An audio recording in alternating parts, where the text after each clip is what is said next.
नमस्कार दोस्तों, स्वागत है आपका हमारे चैनल में। एक ब्राह्मण जिसने पूरे भारत का नक्शा बदल दिया, वो भी बिना तलवार उठाए। जी हाँ, हम बात कर रहे हैं महान चाणक्य की। लेकिन दोस्तों, असली सवाल ये है कि क्या चाणक्य सिर्फ एक टीचर थे या फिर इतिहास के सबसे बड़े पॉलिटिकल मास्टर थे? अगले कुछ मिनटों में आप जानेंगे 3 ऐसी स्ट्रेटजीज जो आज भी दुनिया के लीडर्स यूज करते हैं, और अंत में एक शॉकिंग ट्रुथ जो आपको हैरान कर देगा। तो चलिए शुरू करते हैं पहले स्ट्रेटजी से, स्ट्रेटेजिक पेशेंस। सोचिए, अगर आपका बॉस आपको इंसल्ट करे, पब्लिकली ह्यूमिलिएट करे, तो आप क्या करेंगे? Resign, fight back? चाणक्य ने कुछ और किया था। जब धनानंदा ने उन्हें कोर्ट से निकाल दिया था, तो चाणक्य ने वहीं खड़े होकर ओथ ली थी, मैं तुम्हारा पूरा एम्पायर डिस्ट्रॉय कर दूंगा। लेकिन यहाँ ट्विस्ट ये है, उन्होंने इमीडिएटली अटैक नहीं किया। इंस्टेड उन्होंने कई साल बिताए एक परफेक्ट प्लान बनाने, एक नोबडी चंद्रगुप्त को ट्रेन करने में, नेटवर्क बनाने में।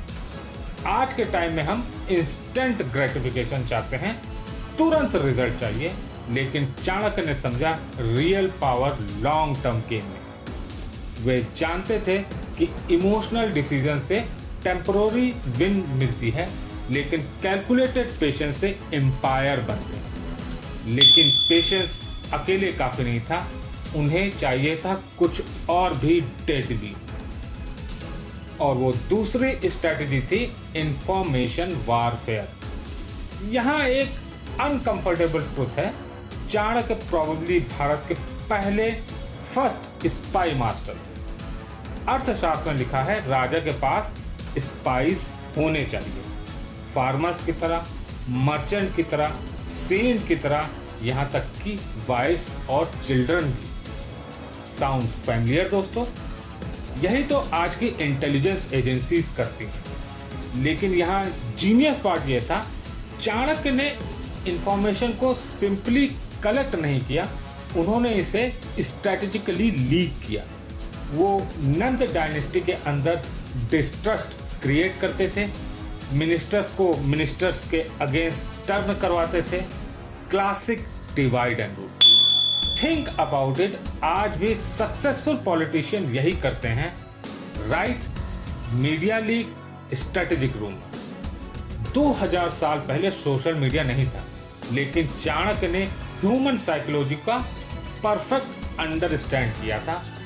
लेकिन इंफॉर्मेशन भी बेकार है अगर आप उसे इंप्लीमेंट नहीं कर सकते। इसके लिए चाहिए थे तीसरी और सबसे डेंजरस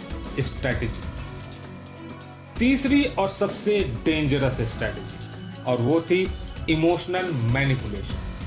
यहाँ एक डार्क रियलिटी है। चाणक्य ने डिस्कवर किया था कि ह्यूमंस 2 चीजों से मोटिवेट होते हैं, फियर और ग्रीड। अर्थशास्त्र में क्लियरली लिखा है, दंड पनिशमेंट और समा परसुएशन। इन दोनों के कॉम्बिनेशन में कोई भी व्यक्ति कंट्रोल हो सकता है। लेकिन यहाँ मास्टर स्ट्रोक ये था, उन्होंने चंद्रगुप्त को सिखाया कि कब मर्सी शो करना है और कब रूथलेस बनना है। एग्जाम्पल, जब चंद्रगुप्त ने मगध जीता, तो उन्होंने नन डायनेस्टी को एग्जाइल नहीं किया, किल नहीं किया। क्यों? बिकॉज मर्सी भी एक पॉलिटिकल वेपन।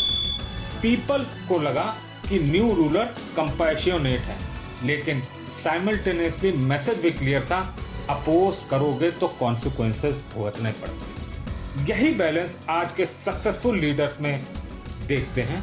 मोदी जी की फॉरेन पॉलिसी को देखिए, समटाइम्स डिप्लोमेटिक, समटाइम्स एग्रेसिव। लेकिन अब सबसे इंटरेस्टिंग पार्ट, एक ऐसा ट्रुथ जो मोस्ट पीपल नहीं जानते। यहाँ बिगेस्ट रेवलेशन है, चाणक्य ने अपना ग्रेटेस्ट पॉलिटिकल मूव अपने डेथ के बाद किया। सोचिए, आप एक एम्पायर बना देते हैं, लेकिन फिर क्या? Power struggle, succession wars. Chanakya ने एक ऐसा सिस्टम डिजाइन किया कि जो उनके बिना भी वर्क करे। उन्होंने मॉडर्न एडमिनिस्ट्रेशन में ऐसे चेक्स एंड बैलेंसेस क्रिएट किए कि कोई भी individual including the king absolute power नहीं ले सकता। यही रीजन है कि मॉडर्न एम्पायर 137 साल तक चला, the longest ruling dynasty in ancient India. और आज की डेट में जो डेमोक्रेटिक इंस्टीट्यूशन हम देखते हैं, separation of power, bureaucratic system, वो सब चाणक्य के कॉन्सेप्ट से ही इंस्पायर्ड है। यहाँ स्केरी पार्ट यह है कि चाणक्य की हर स्ट्रेटेजी आज भी रिलेवेंट है, कॉर्पोरेट बोर्ड रूम से लेकर इंटरनेशनल पॉलिटिक्स तक। तो फिर दोस्तों सवाल ये है कि क्या आप भी चाणक्य की इन स्ट्रेटेजीज को अपनी लाइफ में अप्लाई करने के लिए रेडी हैं? अगर आप और भी ऐसी पावरफुल स्ट्रेटेजीज जानना चाहते हैं तो इस चैनल पूर्स को सब्सक्राइब करना मत भूलिए और बेल आइकन जरूर दबाइए। कमेंट में बताइए कि आपको चाणक्य की कौन सी स्ट्रेटजी सबसे ज्यादा इंप्रेसिव लगी। तो दोस्तों धन्यवाद, आपका दिन शुभ हो। जय हिंद, जय भारत।